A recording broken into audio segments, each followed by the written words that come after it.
welcome back. We are working on our platformer game using Game Maker Studio.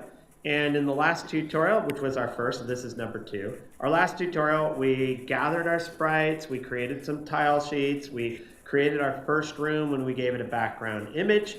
In this video, by the way, if you missed that, you do need to go, you will want to go back. And also, I have a GitHub repository that has all the initial files you may want to grab for that tutorial. And then come back. And then on this tutorial, what I want to cover is we need to make sure all of our sprites are ready to be used in the game, and we're going to add some basic movement, left, right. We're going to make sure we can't go through blocks, and we're going to use some blocks to create an initial world to test out some of these mechanics. All right, so we're going to go to we're going to start with each of our player sprites. The first 3 sprites above we're not going to use as objects.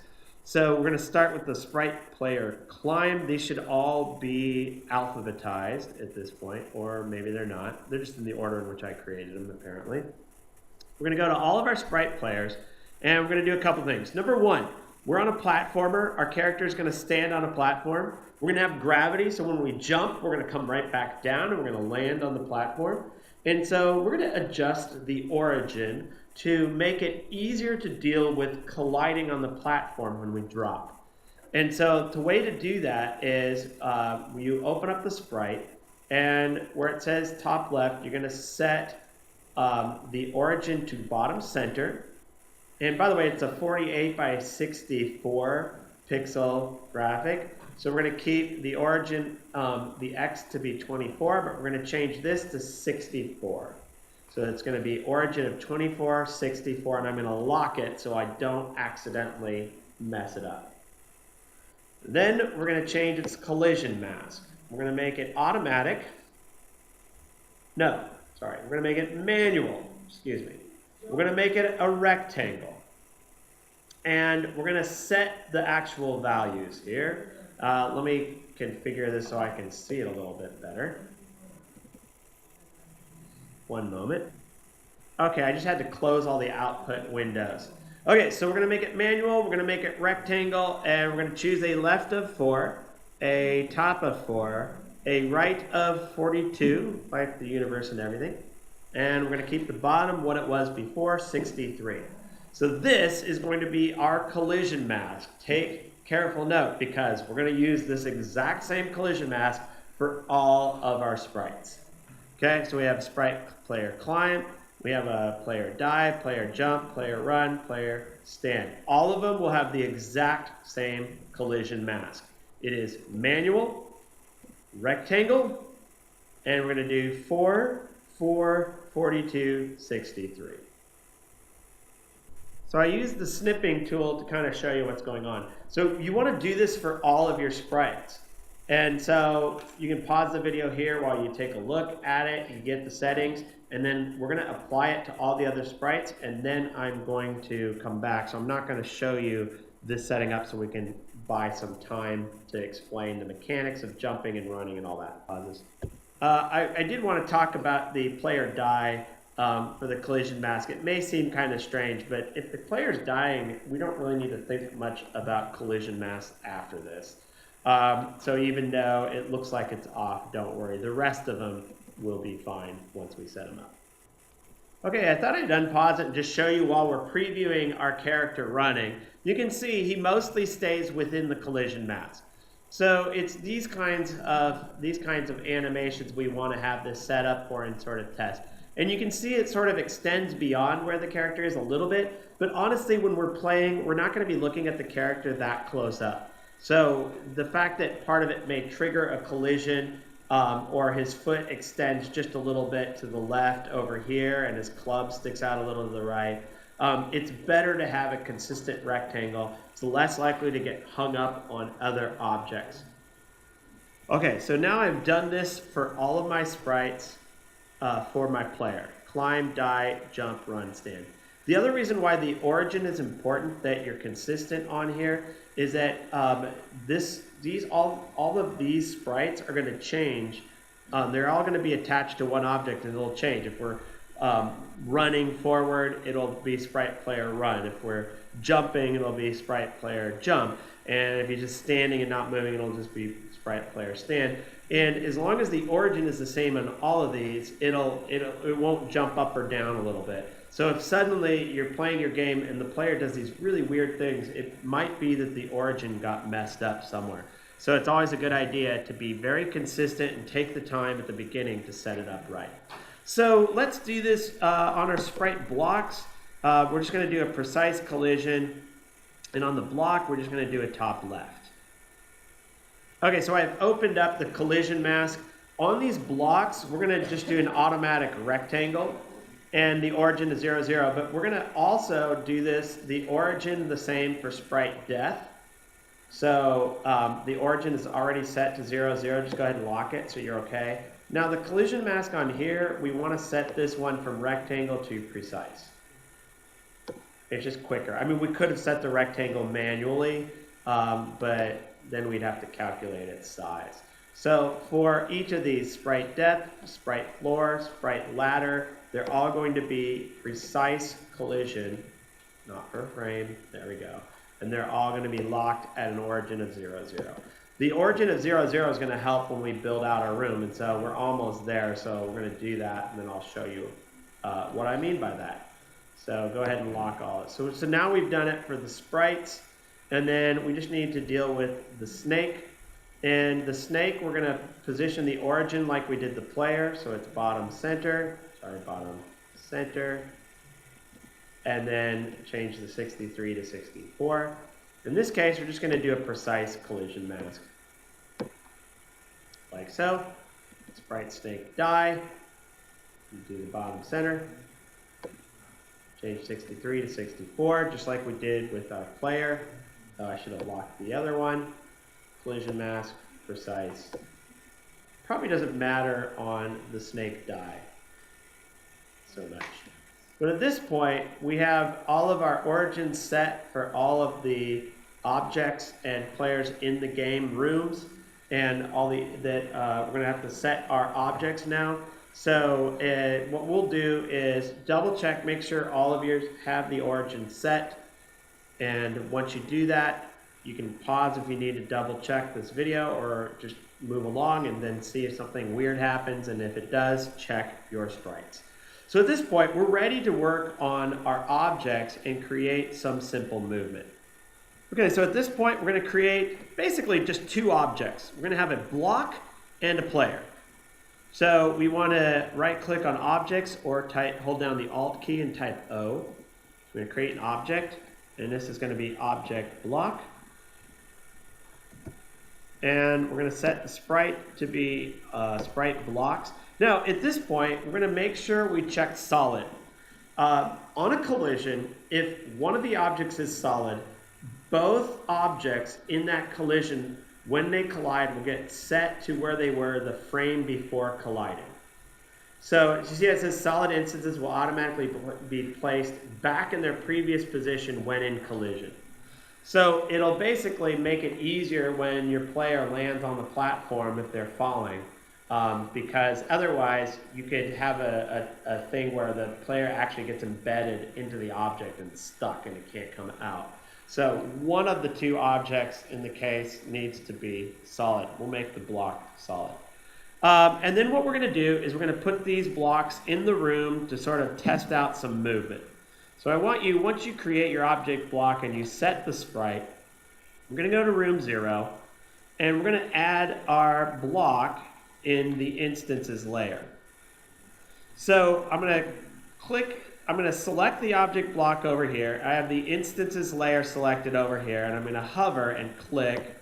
Actually, I guess I have to drag it out. So I drag it out, and right now, if you'll notice, that block is 32 by 32, and it basically fits perfectly in our grid. It's because the grid is also 32 by 32. Now, if you look down at the bottom, you'll see this LMB plus ALT to paint with selected object resources.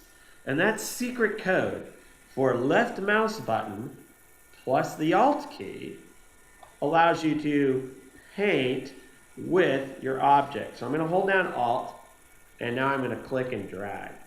Look what happens. Just automatically drops all these blocks in here. However, I'm going to have a little gap here because I'm going to want to test.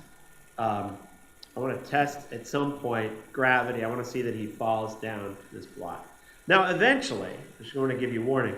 Eventually, these blocks will be invisible, and we're going to use the tile set to paint our rooms, and that's where it gets kind of fun. Go ahead and create some walls on the sides over here, and we might develop this a little bit later. Again, you hold down Alt, you click and drag. That's it. Okay, so now we have our block, and then let me just show you one little thing we're going to have to change. If you may recall, we added all of our, we have 3 different frames for our block sprite. So watch what happens when we try to run our room in the game. Try not to get a seizure. So if you fall to seizures easily, you might want to, be careful here. All right, so we don't want it to do that. Eventually we're going to make it invisible, so it won't even really matter in the end. But for now, just so that I don't get a migraine or anything like that, what I'm going to do is modify my block object. I'm going to go on here, and I'm going to add a draw GUI event. So I'm going to choose draw GUI. This basically draws on top of anything else. And what is it going to draw? It's going to draw the first frame of my sprite. So I'm going to drag set sprite. I'm going to choose the sprite object blocks. And I'm going to set the frame. I think I need to set it to 1. So I'm going to set sprite blocks to 1 on the draw GUI event. Let's go back here so you can sort of see what's going on. All right, and let's go back over here. And let me just double click on the object block one more time. So this is the setup. Object block, draw GUI, set sprite to sprite, blocks to frame 1. This is only just temporary until we make it invisible. Now when we hit run, it should be gray. Oh, or green in this case. All right, perfect. All right, so at this point, let's start working on our player object. So we're going to create a new object. That object is going to be called object_player. And we're going to start by setting the sprite to just be sprite player stand. Sprite player stand. Okay. And the other thing we're going to do is we're going to set some variables that are going to help us deal with movement. Okay. So we're going to click event, and the event is going to be create. So when our player first appears in the room, we're going to set some variables to deal with running and jumping and even gravity. So what we're going to do is we're going to go over here, and let me just double click this object here, and we're going to set some variables. So I'm going to type var, and there it is, assign variable. I'm going to click on here, and now let's set some variables for this game. Okay, first variable we're going to set is run speed. Run speed. How fast does he move when he runs? I'm going to set a value of 6. Okay, it's not relative. And we're going to click plus. So we're going to just add all of our variables in here. Run speed, we're going to have jump speed. By the way, run speed is going to be how we move left or right. Jump speed is we're going to hit space to jump. And when we jump, we want to go up. So we actually have to give it a negative value, a -10. So it basically adds some speed going up. And then we're going to have a climb speed for when we're climbing the ladder. And this will be a smaller number, so let's set that to 4. So he's not going to climb as fast as he can run. That would make sense. And then finally, we're going to have a gravity amount. And we're going to set that to, and I'm going to put a 0 in here, 0.2. Okay, so it's basically 20% of a pixel. Oh, no, 0.8, excuse me. There we go, 80%. Okay, so let's make this nice and big. So you can pause if you need to. Take a look at all those. We're looking at our player, and let me just get this set up. All right, so you can pause the video here so you can see what the values you need. It's the object player, the create event, and we're going to set all of those variables you see there to those amounts. You can fiddle with those numbers a little bit if you want to test it out, make them run a little faster or slower, jump a little higher. That'll be up to you. All right, for the next step, what we want to do is we're going to do just left and right movement. And so it's going to be basically, I'm going to use the keyboard left and right arrows. You can do A and D for left and right if you want, if you like the WASD method. I generally prefer arrows, but it doesn't really matter. It's not too hard. We're going to we're going to start by moving left. So we're going to basically do a key down so that we can hold down the left and it will continue to move in that direction. So we use key down, and then I'm going to choose left. Okay. Now, here's the thing. When we're in a room, if there's a block to our left, we don't want to go into that block. We're not going to allow it. So we're only going to move left if there's not a block to our left. So for that, we have to actually check to see if that block is to our left. So what I did is I went to my toolbox and I typed object. We want to find out, and it's related to collisions. It's this one, if object at place. So if you read the documentation, it says check if an instance overlaps one or more instances of a specific object at a position. So what is the object we're checking for? We want to find out if the object is to our left. If the object is not to our left, we will move to our left.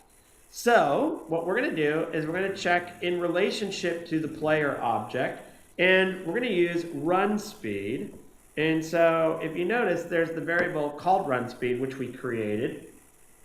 And I put a little minus sign there. So we're saying if an object is to the left by the amount of our run speed, in other words, it's going to be 6 pixels to the left. If there is a block 6 pixels to our left, we don't want to go there. We're also going to check a y of just relative of 0. We're not going to check under or above.